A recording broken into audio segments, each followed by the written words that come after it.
Nacional começando agora. E a gente começa essa edição do Jornal Nacional mostrando um problema que atinge milhões de brasileiros. Como é difícil, conseguir um plano de saúde individual. Nós conversamos com especialistas e representantes do setor para entender por que eles estão cada vez mais caros e raros no mercado. No Senado, pelo menos 40 propostas querem mudar regras de planos de saúde. Por exemplo, tabelar o reajuste anual dos planos coletivos, como acontece com os individuais. Na Câmara, são mais de 150 projetos. O deputado Rogério Marinho, do PSDB, preparou um relatório a partir destes projetos. Entre outras propostas, ele cria a obrigação de oferta de planos individuais, o que não está previsto em lei hoje. Mas não mudou nada nas regras dos coletivos. O relatório está pronto para ser votado na comissão especial que discute planos de saúde. No plano individual, quem determina o valor do reajuste anual é a Agência Nacional de Saúde. O contrato só pode ser interrompido em caso de fraude ou falta de pagamento. No plano coletivo, negociado entre operadora e empresa, o reajuste é estabelecido entre as partes, sem interferência da ANS, e o contrato pode ser interrompido no fim de um ano. Essas diferenças criaram um desequilíbrio. Os planos individuais que têm muita regulação sumiram. Quem precisa de um plano individual sabe, as opções são poucas e os preços muito altos. As operadoras oferecem apenas os planos coletivos que têm baixa regulação. Estes são feitos diretamente com empresas e rendem muito mais. A prestação da Érica, cliente de plano coletivo, passou para R$ 600 e ela teve de cancelar. Deixei de continuar alguns tratamentos, algumas consultas, interrompi pela falta do plano mesmo. Especialistas defendem que a lei precisa acabar com os falsos planos coletivos, um contrato com um grupo de pessoas, muitas vezes da mesma família, como se fosse um contrato empresarial, e que pode não ser renovado no aniversário ou ter um reajuste alto, deixando o beneficiário na mão. Esta professora da UFRJ afirma que a oferta do plano individual tem de ser obrigatória e a preço acessível. As empresas, elas fizeram um truque. Elas deixaram de vender planos individuais e passaram a vender esses planos, que são planos falsos coletivos. Quem os compra são praticamente indivíduos e famílias. Então, nós temos planos individuais, mas não funcionam com as garantias dos planos individuais. A FenaSaúde, que reúne as 23 maiores operadoras e seguradoras, diz que não há um acompanhamento dos custos dos procedimentos de saúde, que são altos e que tornam os planos individuais inviáveis. Segundo a federação, os reajustes autorizados pela ANS não são suficientes para acompanhar os custos. Com a regulamentação da ANS, aonde ela impôs reajustes aquém do necessário para repor os custos dessas empresas, desses serviços, houve um desinteresse. As empresas não vão trabalhar com prejuízo. O nosso problema é custos. E nós precisamos ter o apoio de políticas de governo que façam essa coordenação dos custos na assistência médica. Em 2000, quando a agência foi criada, o mercado tinha mais de 2.000 operadoras. Hoje, tem menos de 800. 266 concentram 42 milhões de beneficiários. De um total de 47 milhões de beneficiários, apenas 9 milhões estão em planos individuais, um número que vem caindo. A ANS afirma que ter mais planos coletivos que individuais é um movimento natural do mercado, mas diz que vem fazendo novas regras para estimular a oferta de individuais. Incentivar a concorrência no setor, especialmente através da portabilidade de carências, permitindo que haja uma mobilidade maior do beneficiário de uma operadora para outra, caso ele esteja mais ou menos satisfeito com os serviços prestados pela sua operadora. Sem fazer intervenções que podem causar outros impactos negativos, conduzir o mercado a esse fim de voltar a comercializar planos individuais com mais intensidade. A Comissão Especial da Câmara, que trata dos planos de saúde, ainda não marcou uma data para votar o relatório do deputado Rogério Marinho. Subiu para 51 o número de mortos por febre amarela no Rio. O estado já registra 112 casos da doença desde o início do ano. Hoje teve mutirão de vacinação nos 92 municípios do estado. Os postos ficaram abertos o dia todo. O Rio precisa vacinar 14 milhões de pessoas. Ainda faltam 4 milhões para atingir essa meta. E pela primeira vez, um macaco com febre amarela foi encontrado morto no Parque Nacional do Itatiaia, no sul do estado. Agora, quem visita o local precisa assinar um documento atestando que está ciente dos riscos. Os macacos não transmitem a doença, mas são um alerta da presença do vírus na região. E a gente continua falando sobre febre amarela, porque em São Paulo os homens andam fugindo da agulha. A Secretaria de Saúde do Estado prorrogou a campanha de vacinação contra a febre amarela até o dia 16. Nos 2 primeiros meses do ano, quase 6,5 milhões de pessoas foram vacinadas. E a maioria, mulheres. Quem tem medo de uma agulhinha dessas? E aí, doeu não? Um pouquinho. Doeu?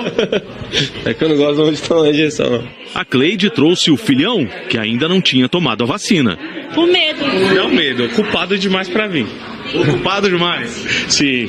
Mentira! Sim. Qual era a ocupação que impedia eles tomar? De manhã eu estudava e à tarde eu trabalhava. É verdade isso? Mas tem os finais de semana que dava pra ele vir, ele e o pai dele, tem medo. Já tomava vacina, cara. Os agentes de saúde têm que ir lá na rua catar o pessoal para se vacinar. E ouvem cada desculpa. Vamos lá. Não, mas para não, eu vou almoçar, se eu passo aí. Os homens representam 81% dos doentes de febre amarela no estado de São Paulo e 87% dos mortos. A Secretaria da Saúde diz que um dos motivos é o fato de ser uma doença silvestre e há mais homens trabalhando nas áreas de mata do que mulheres. Mesmo sabendo disso, eles não se previnem. E ele relata isso com muita tranquilidade. Não, eu não quero tomar a vacina, eu não vou tomar a vacina porque eu não vou pegar essa doença. Essa é uma doença antiga e não vai chegar até mim. Muitas vezes, a gente inclusive percebe que a esposa insistiu, pediu para que ele se vacinasse e ele não quis se vacinar. Esse hospital é um centro de referência para doenças tipicamente masculinas, como câncer de próstata, por exemplo. Por isso ficou conhecido como Hospital do Homem. Mas repare a quantidade de mulheres que tem aqui. É que de cada 10 homens atendidos neste hospital, 3 vêm sozinhos. Os outros 7 precisam de uma mãozinha feminina. Seu Gevaldo só vai ao médico acompanhado. Eu não tenho explicação. Se eu soubesse que eu ia ser entrevistado, eu ia bolar uma explicação, mas até agora não. A mulher está acostumada desde a adolescência, muito antes às vezes, a ir sempre no médico, no ginecologista, e portanto está acostumada a ouvir notícias boas ou notícias que ela não tem nada. Por isso elas não têm medo de ir ao posto de saúde. E esse comportamento, segundo o Ministério da Saúde, é um dos motivos porque as brasileiras vivem, em média, 7 anos mais do que os brasileiros. Well? É igual do pernilongo, cara. Então é melhor tomar vacina. Luiz Henrique Ferreira Romão, o Macarrão, passou a cumprir em casa a pena pela participação no assassinato da modelo Elisa Samúdio. Ele deixou a penitenciária em Pará de Minas, no interior de Minas Gerais, ontem à noite. Macarrão estava preso desde 2010 e agora vai cumprir o restante da pena de 15 anos em regime aberto. Eu errei, mas eu acho que eu também, não sei se a palavra certa é merecer, mas eu acho que qualquer ser humano tem que ter uma segunda chance. Elisa Samúdio desapareceu em 2010 e até hoje o corpo não foi encontrado. Outro condenado pelo crime, o goleiro Bruno, cumpre pena em Varginha, no sul de Minas Gerais. As Forças Armadas fizeram hoje uma operação no Rio sem a presença das polícias militar e civil. O objetivo era a retirada de barricadas que trancam as ruas, impedindo a circulação de veículos pela favela. Foi preciso um exército para abrir caminho dentro da Vila Kennedy, uma das comunidades mais violentas da zona oeste do Rio. Os militares usaram tratores para derrubar as barricadas dos traficantes. Obstáculos para atrapalhar as ações da polícia. Ali naquela caçamba a gente vê a quantidade de tonéis com concreto dentro que foram removidos das ruas. São essas as barricadas que os traficantes usam para impedir a passagem dos carros. Provavelmente alguns daqueles tonéis estavam ali, olha. Essa rua estava impedida e agora liberada. 1.400 homens do Exército participaram da ação. Desde que o decreto de intervenção federal foi assinado no Rio no mês passado, essa foi a primeira vez que as Forças Armadas entraram sozinhas numa comunidade. Não havia policiais militares nem civis. Foi a segunda operação na Vila Kennedy em menos de 10 dias. No fim do mês passado, policiais militares apreenderam aqui a arma de um sargento do Exército assassinado num arrastão na Zona Oeste. Hoje não houve confronto e a rotina da comunidade não foi alterada. Quando necessário, os militares também revistavam carros, motos e caminhões. 2 homens foram presos por desobediência e desacato a militar. Numa região onde até falar é perigoso, moradores que não têm liberdade nem paz apoiaram a ação de hoje. Acho ótimo, é muito importante para a comunidade. É bom para nossa segurança, né? Para todos nós. A gente está precisando de paz, né? É o que nós estamos querendo. Em Goiás, produtores rurais investem pesado em segurança para tentar impedir o ataque de criminosos às fazendas. Esse fazendeiro foi vítima dos bandidos 6 vezes num único mês. Com medo, pediu para não ser identificado. Hoje ele vive assim, de olho na lavoura e também na tela do celular. Nós temos hoje mais de 100 câmeras. Uma central recebe todas as imagens que chegam do campo. Tem câmera gravando até mesmo o que se passa na plantação de soja. A sede da propriedade é toda cercada. E cães bravos vigiam o local. Mesmo assim, num dos últimos ataques, os ladrões que estavam com armas de grosso calibre causaram um prejuízo milionário. Passou de 4 milhões de reais o roubo que foi levado. Só no município de Cristalina, em Goiás, foram 30 assaltos em 90 dias. O produtor está fazendo da porteira para dentro uma estrutura de guerra. Tem uma polícia técnica de investigação que procure quem recebe esse produto, porque quem rouba, alguém está pegando. O alvo dos bandidos são defensivos agrícolas usados na lavoura. Alguns frascos pequenos chegam a custar mais de R$3 mil. E ainda tem máquinas que usam tecnologia de ponta e trabalham quase sozinhas. O valor passa de R$1 milhão. Além das câmeras de monitoramento, a gente tem encontrado aqui nas fazendas uma outra cena que antes era muito comum só nas cidades, nos shoppings, nos bancos. Os produtores rurais, com medo de novos ataques, estão contratando vigilantes armados para proteger o patrimônio. O Brasil não tem um levantamento nacional sobre os roubos no setor do agronegócio. Por isso, a Confederação Nacional da Agricultura criou o Observatório da Violência no Campo. Pela internet, o produtor rural pode relatar os casos que acontecem nas propriedades. É preciso o governo, seja por meio do novo Ministério da Segurança Nacional que está sendo implantado, lance um olhar específico para o campo. E a realidade está mostrando aí a necessidade que isso aconteça. O Ministério da Segurança Pública afirmou que o governo federal investe no combate à violência nos estados através das secretarias de segurança e que o novo ministério vai se orientar pela integração da União com os estados no enfrentamento da violência. A Polícia Militar de Goiás informou que tem 100 carros para o patrulhamento rural e que outros 18 são usados no atendimento de 50 municípios com 4 mil propriedades cadastradas no sistema de patrulha rural. A Polícia Civil de Goiás declarou que montou uma força-tarefa para coibir os ataques e que só esta semana prendeu 5 bandidos que atacavam fazendas na região mostrada no começo da reportagem. Um coronel da Polícia Militar é o 10º integrante da Segurança Pública do Maranhão preso por participação numa quadrilha de contrabando. O coronel Reinaldo Francalance se entregou hoje à tarde.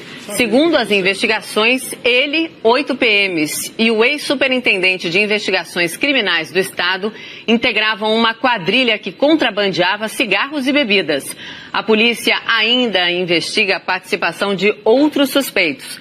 A mercadoria vinha de navios do exterior e era levada para um galpão na zona rural de São Luís.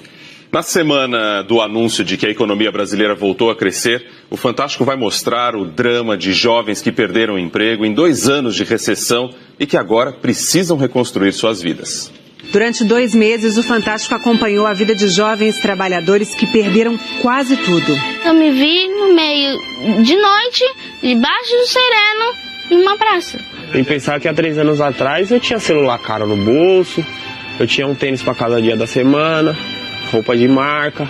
Mas eles não perderam a esperança. Eu não tenho preguiça para trabalhar. Eu não tenho. Graças a Deus, eu sempre fui uma pessoa sempre com força para trabalhar. O Rio de Janeiro sob intervenção e o Fantástico investiga como as armas chegam às mãos dos bandidos. Fecha aí, vem não correr. Intriga internacional. O que está por trás do passaporte brasileiro do líder supremo da Coreia do Norte, Kim Jong-un? E no planeta Terra, as aventuras do mais veloz de todos os animais, o falcão peregrino no céu de Nova York. É sensacional, é fantástico. Amanhã depois do Faustão. Nosso domingo juntos. A seguir, a tempestade que deixou 5 mortos e 1 milhão de pessoas sem luz nos Estados Unidos. E a chuva que voltou ao sertão brasileiro depois de 6 anos de seca.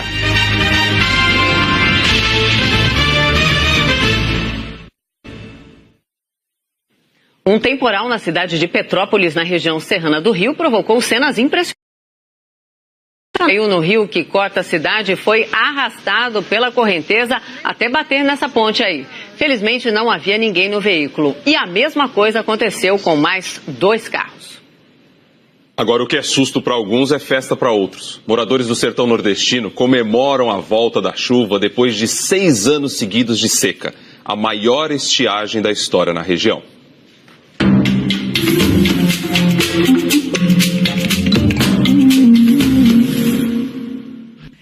Céu cinzento, carregado de nuvens na região do Seridó da Paraíba. É prenúncio de chuva. Para quem vive no sertão, não tem imagem mais bonita, nem dia mais esperado.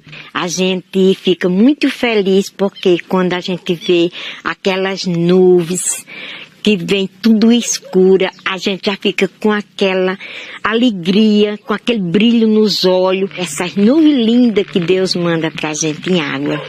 E quando a chuva cai, a natureza responde depressa. O verde tinge a paisagem, folhas começam a brotar nos galhos secos, rios que tinham evaporado voltam a correr. Açudes acumulam água e, como por encanto, o cenário se enche de vida. O sertanejo corre para aproveitar a terra molhada. Choveu, correu para cá. Choveu, plantou. No campo, o barulho das ferramentas. É o primeiro ano em que os bois Garoto e Bem Feito puxam o arado, comandados pelo seu Aloísio. O senhor está muito feliz? Estou vendo que o senhor está sorridente, alegre. E quem é que não fica, né? A gente, quando tem um boi desse jeito, é bom demais. A longa convivência com a seca não trouxe só sofrimento, não. A experiência produziu conhecimento, sabedoria. E os sertanejos aprenderam que é preciso se preparar para os tempos mais difíceis de escassez. E é justamente no período chuvoso, de fartura, que eles têm que entrar em ação para assegurar o futuro. Seu Reginaldo aprendeu a usar as tecnologias para armazenar e fazer a água render. O sítio dele, em Afogados da Engazeira, no sertão de Pernambuco, parece um oásis com toda a aridez ao redor. Mesmo na seca mais severa, não faltou comida para os animais. Ele soube aproveitar a natureza para guardar água em 4 tanques de pedra. Também construiu uma cisterna para casa e outra para o plantio. E perfurou um cacimbão, essa espécie de cisterna profunda que não deixou faltar água para 6 famílias vizinhas. E com o sítio produzindo, seu Reginaldo não precisou mais ir para São Paulo trabalhar como pedreiro e zelador. Embora para São Paulo, não, nunca mais? Graças a Deus não. Posso sonhar um dia e já passei, né? E como é que é o sertão com chuva e verde? É rico, graças a Deus só tem alegria, né? Quando você vê a natureza e esses tanques de pedra tudo cheio, cisterna e tudo, nós só tem que agradecer. Para aquele agricultor que se preparou, que investiu nas tecnologias sustentáveis de convivência com o semiárido, né? Esses ficam mais felizes ainda porque vê essas tecnologias captando água, armazenando água no solo. Principalmente para essas famílias, as chuvas são um resultado bem melhor do que para outras que não se prepararam, né?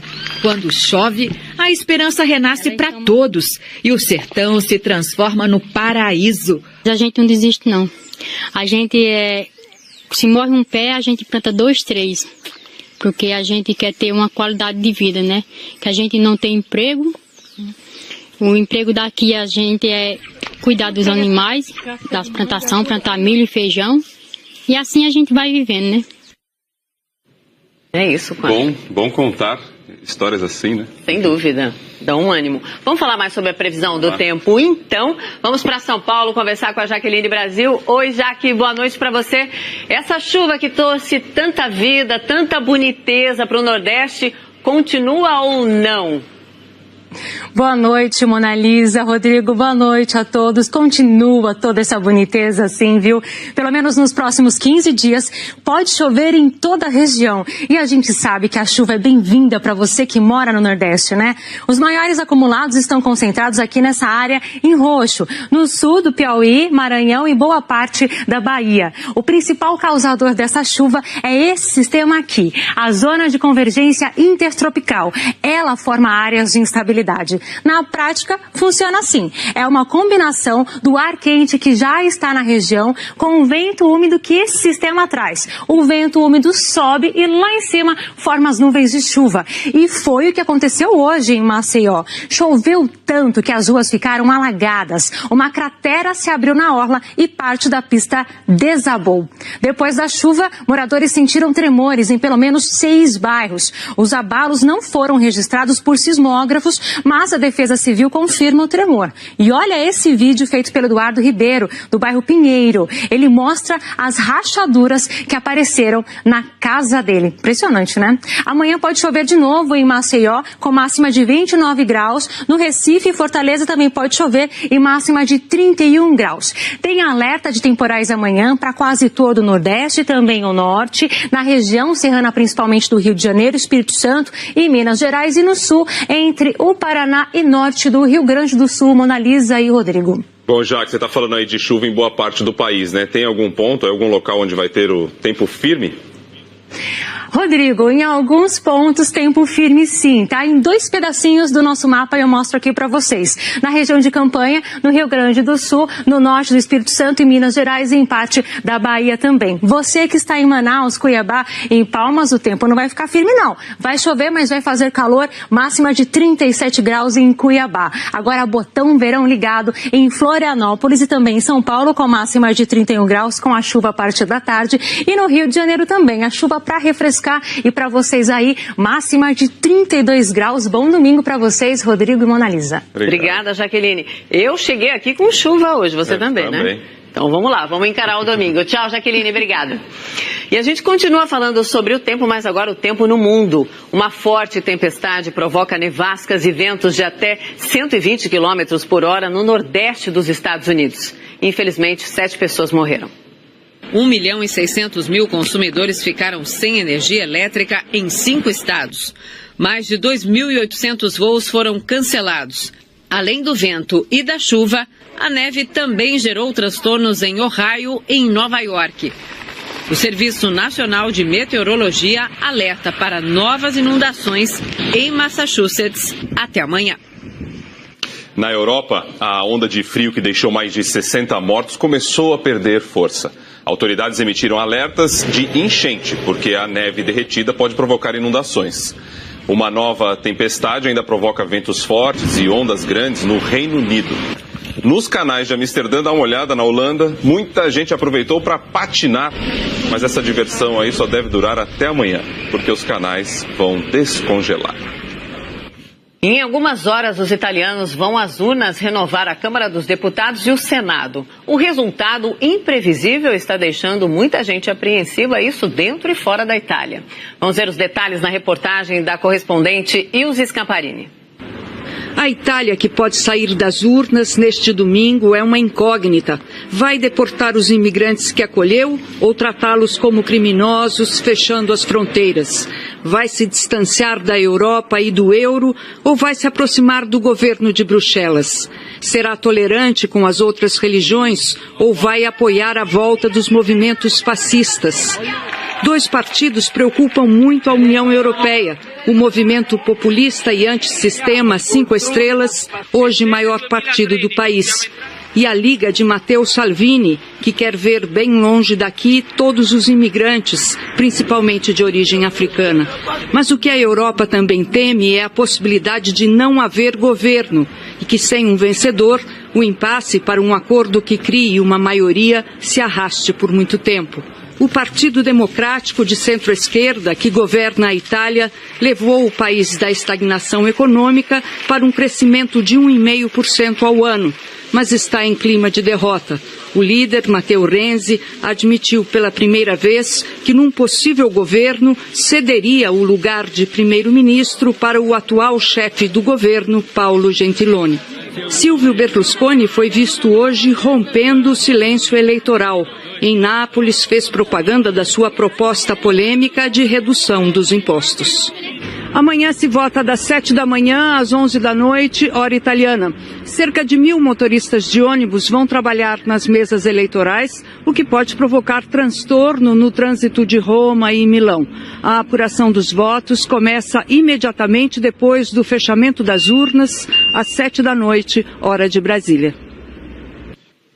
Moradores de uma comunidade no litoral paulista vão ter que tomar muito cuidado amanhã ao sair de casa, né, Rodrigo? Ah, mas é por um bom motivo, a descida das escadas de Santos.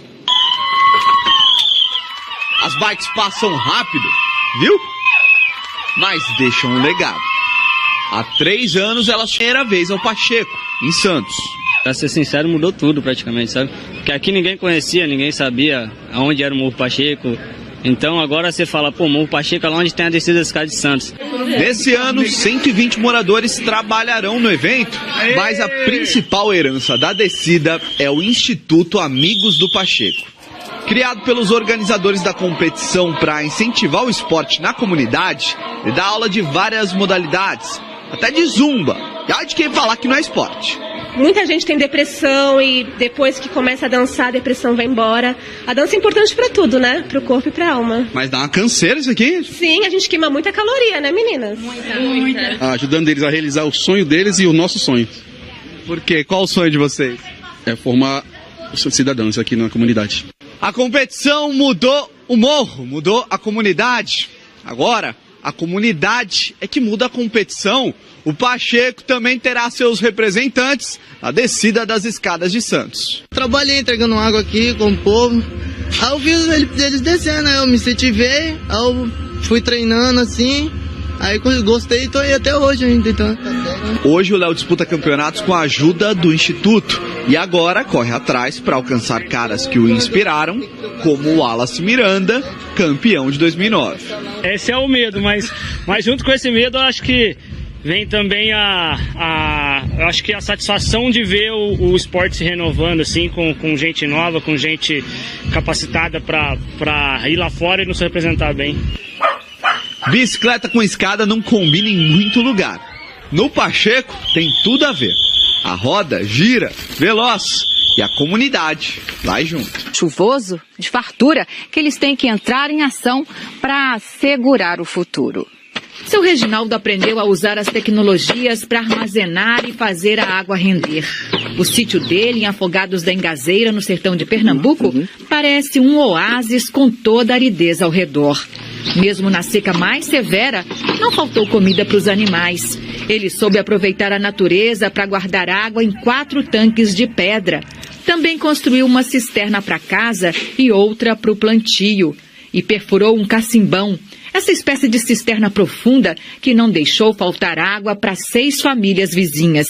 E com o sítio produzindo, seu Reginaldo não precisou mais ir para São Paulo trabalhar como pedreiro e zelador. Embora para São Paulo? Não, nunca mais? Graças a Deus não. Posso sonhar um dia e já passei, né? E como é que é o sertão com chuva e verde? É rico, graças a Deus só tem alegria, né? Quando você vê a natureza e esses tanques de pedra tudo cheio, cisterna e tudo, nós só tem que agradecer. Para aquele agricultor que se preparou, que investiu nas tecnologias sustentáveis de convivência com o semiárido, né? Esses ficam mais felizes ainda porque vê essas tecnologias captando água, armazenando água no solo.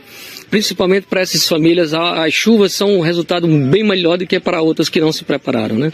Quando chove, a esperança renasce para todos e o sertão se transforma no paraíso. A gente não desiste, não. A gente se morre um pé, a gente planta 2, 3.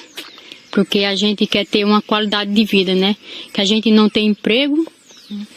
O emprego daqui a gente é cuidar dos animais, das plantações, plantar milho e feijão. E assim a gente vai vivendo, né?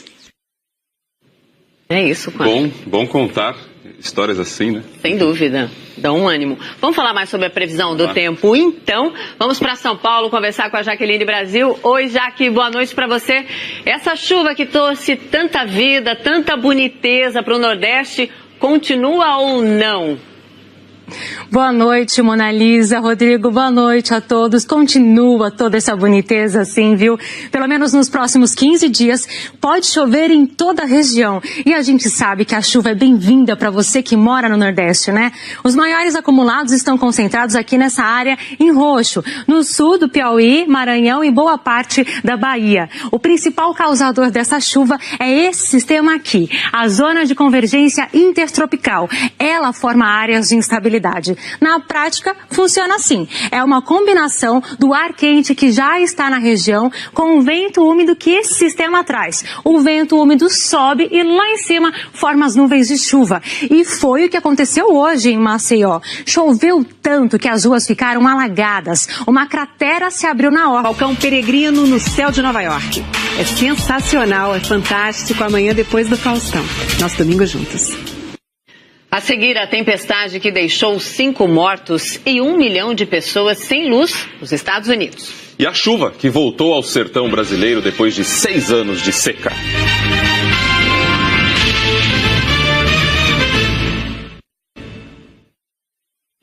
Um temporal na cidade de Petrópolis, na região serrana do Rio, provocou cenas impressionantes. Caiu no rio que corta a cidade e foi arrastado pela correnteza até bater nessa ponte aí. Felizmente não havia ninguém no veículo. E a mesma coisa aconteceu com mais 2 carros. Agora, o que é susto para alguns é festa para outros. Moradores do sertão nordestino comemoram a volta da chuva depois de 6 anos seguidos de seca. A maior estiagem da história na região.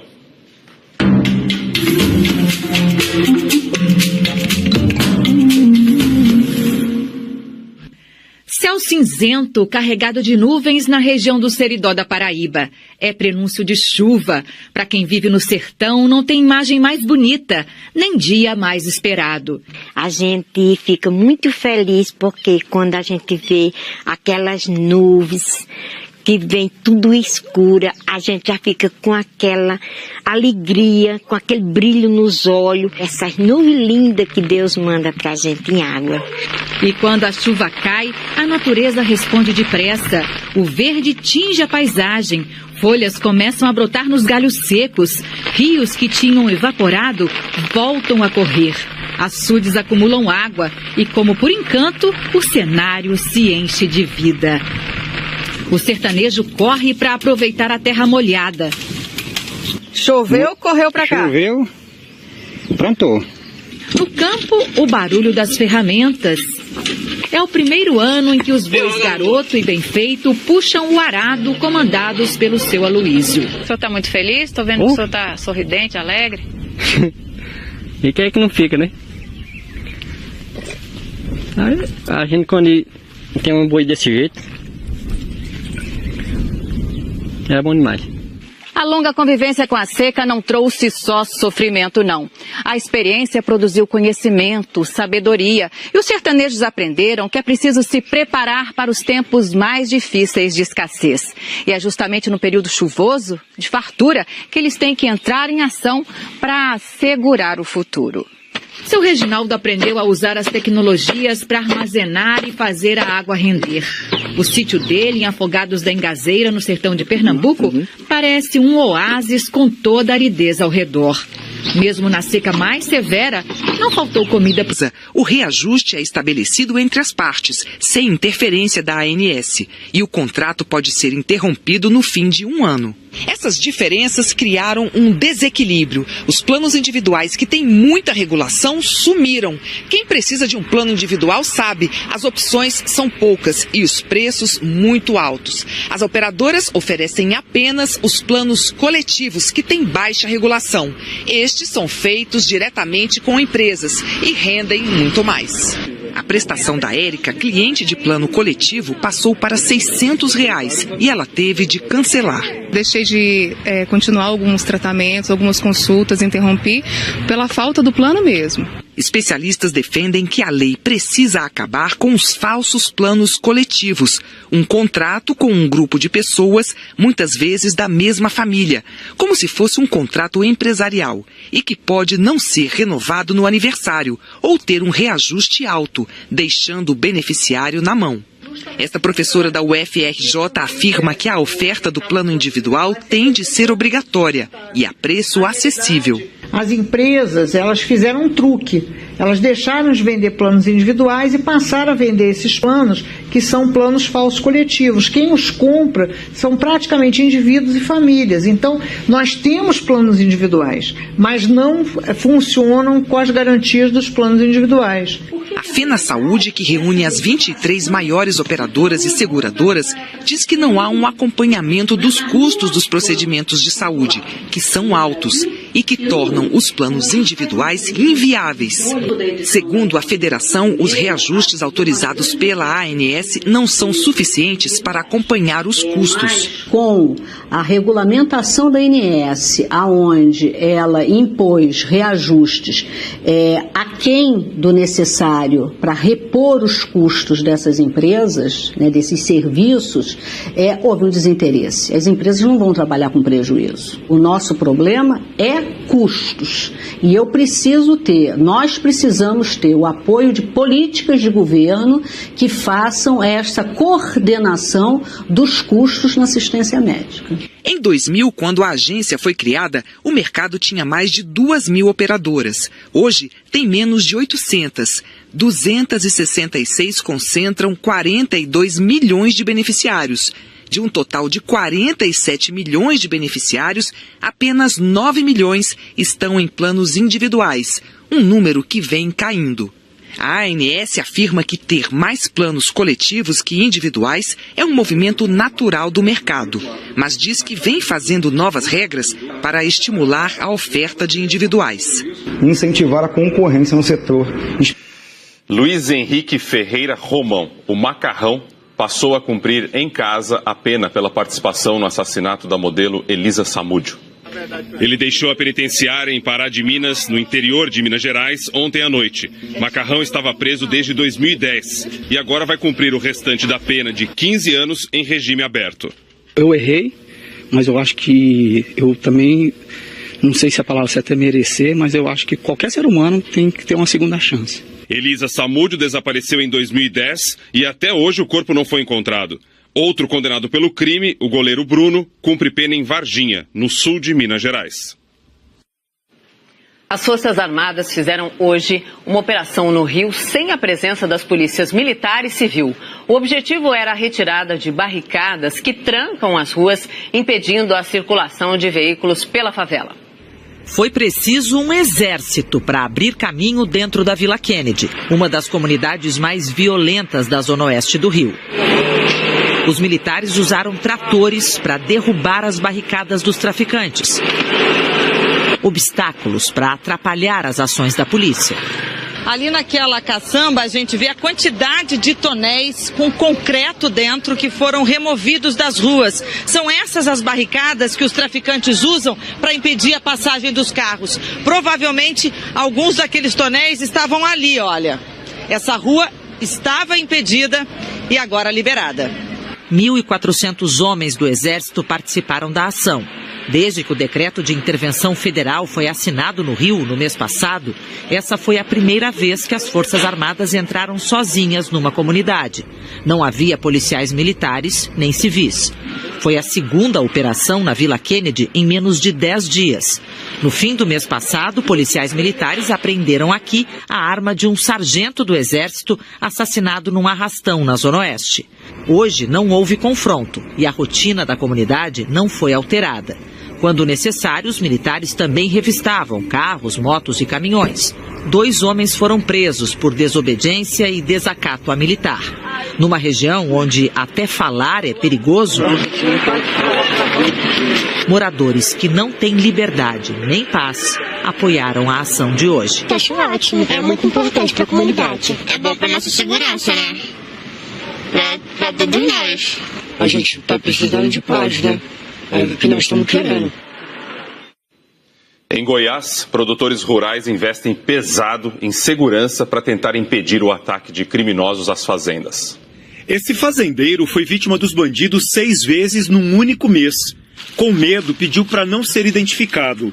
Hoje ele vive assim, de olho na lavoura e também na tela do celular. Mas? Graças a Deus, não. Posso sonhar um dia e já passei, né? E como é que é o sertão com chuva e verde? É rico. É rico. Graças a Deus só tem alegria, né? Quando você vê a natureza e esses tanques de pedra tudo cheio, cisterna e tudo, nós só tem que agradecer. Para aquele agricultor que se preparou, que investiu nas tecnologias sustentáveis de convivência com o semiárido, né? Esses ficam mais felizes ainda porque vê essas tecnologias captando água, armazenando água no solo. Principalmente para essas famílias, as chuvas são um resultado bem melhor do que para outras que não se prepararam, né? Quando chove, a esperança renasce para todos e o sertão se transforma no paraíso. A gente não desiste, não. A gente se morre um pé, a gente planta 2, 3. Porque a gente quer ter uma qualidade de vida, né? Que a gente não tem emprego. O emprego daqui a gente é cuidar dos animais, das plantações, plantar milho e feijão. E assim a gente vai vivendo, né? É isso, Cláudio. Bom contar histórias assim, né? Sem dúvida, dá um ânimo. Vamos falar mais sobre a previsão do tempo, então. Vamos para São Paulo conversar com a Jaqueline Brasil. Oi, Jaque, boa noite para você. Essa chuva que trouxe tanta vida, tanta boniteza para o Nordeste, continua ou não? Boa noite, Mona Lisa, Rodrigo, boa noite a todos. Continua toda essa boniteza assim, viu? Pelo menos nos próximos 15 dias pode chover em toda a região. E a gente sabe que a chuva é bem-vinda para você que mora no Nordeste, né? Os maiores acumulados estão concentrados aqui nessa área em roxo, no sul do Piauí, Maranhão e boa parte da Bahia. O principal causador dessa chuva é esse sistema aqui, a zona de convergência intertropical. Ela forma áreas de instabilidade.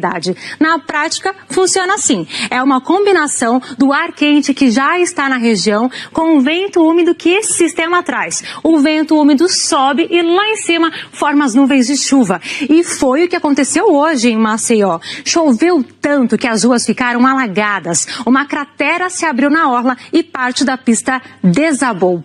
Depois da chuva, moradores sentiram tremores em pelo menos 6 bairros. Os abalos não foram registrados por sismógrafos, mas a Defesa Civil confirma o tremor. E olha esse vídeo feito pelo Eduardo Ribeiro, do bairro Pinheiro. Ele mostra as rachaduras que apareceram na casa dele. Impressionante, né? Amanhã pode chover de novo em Maceió, com máxima de 29 graus. No Recife e Fortaleza também pode chover e máxima de 31 graus. Tem alerta de temporais amanhã para quase todo o Nordeste, também o Norte, na região serrana principalmente do Rio de Janeiro, Espírito Santo e Minas Gerais, e no Sul, entre o Paraná e norte do Rio Grande do Sul. Mona Lisa e Rodrigo. Bom, já que você está falando aí de chuva em boa parte do país, né? Tem algum ponto, algum local onde vai ter o tempo firme?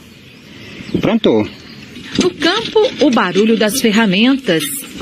É o primeiro ano em que os bois Garoto e Bem Feito puxam o arado, comandados pelo seu Aloísio. O senhor está muito feliz? Estou vendo que o senhor está sorridente, alegre.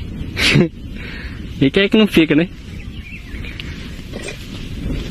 A gente, quando tem um boi desse jeito,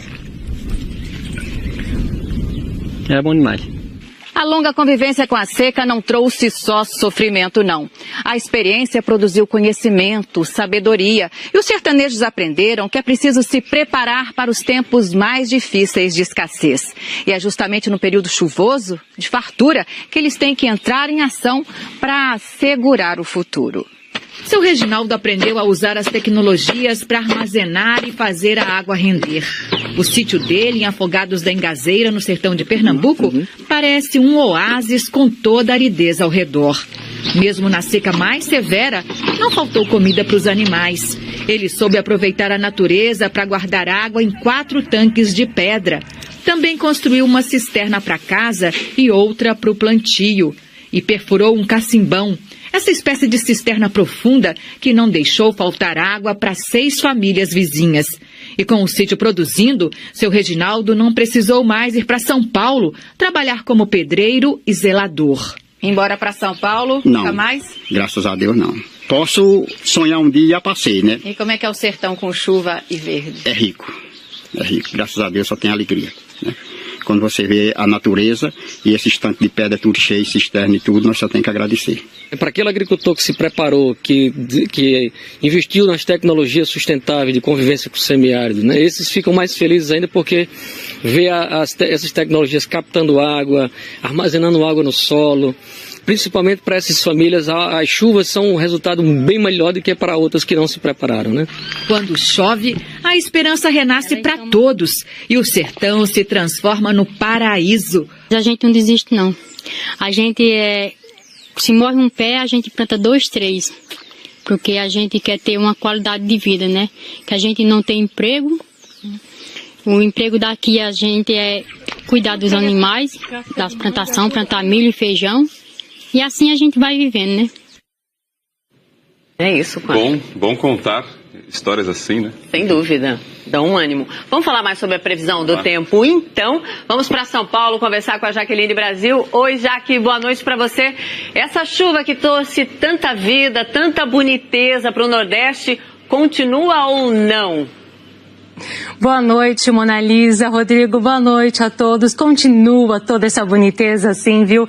Pelo menos nos próximos 15 dias, pode... Nem civis. Foi a segunda operação na Vila Kennedy em menos de 10 dias. No fim do mês passado, policiais militares apreenderam aqui a arma de um sargento do Exército assassinado num arrastão na Zona Oeste. Hoje não houve confronto e a rotina da comunidade não foi alterada. Quando necessário, os militares também revistavam carros, motos e caminhões. 2 homens foram presos por desobediência e desacato a militar. Numa região onde até falar é perigoso, moradores que não têm liberdade nem paz apoiaram a ação de hoje. Acho ótimo, é muito importante para a comunidade. É bom para nossa segurança, né? Para todos nós. A gente está precisando de paz, né? É o que nós estamos querendo.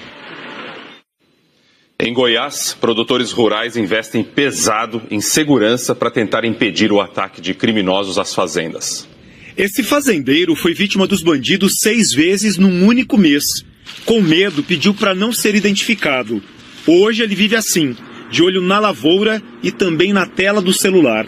Nós temos hoje mais de 100 câmeras. Uma central recebe todas as imagens que chegam do campo. Tem câmera gravando até mesmo o que se passa na plantação de soja. A sede da propriedade é toda cercada. E cães bravos vigiam o local. Mesmo assim, num dos últimos ataques, os ladrões que estavam com armas de grosso calibre causaram um prejuízo milionário. Passou de 4 milhões de reais o roubo que foi levado. Só no município de Cristalina, em Goiás, foram 30 assaltos em 90 dias. O produtor está fazendo da porteira para dentro uma estrutura de guerra. Tem uma polícia técnica de investigação que procure quem recebe esse produto, porque quem rouba, alguém está pegando. O alvo dos bandidos são defensivos agrícolas usados na lavoura. Alguns frascos pequenos chegam a custar mais de R$3.000. E ainda tem máquinas que usam tecnologia de ponta e trabalham quase sozinhas. O valor passa de R$1 milhão. Além das câmeras de monitoramento, a gente tem encontrado aqui nas fazendas uma outra cena que antes era muito comum só nas cidades, nos shoppings, nos bancos. Os produtores rurais, com medo de novos ataques, estão contratando vigilantes armados para proteger o patrimônio. O Brasil não tem um levantamento nacional sobre os roubos no setor do agronegócio. Por isso, a Confederação Nacional da Agricultura criou o Observatório da Violência no Campo.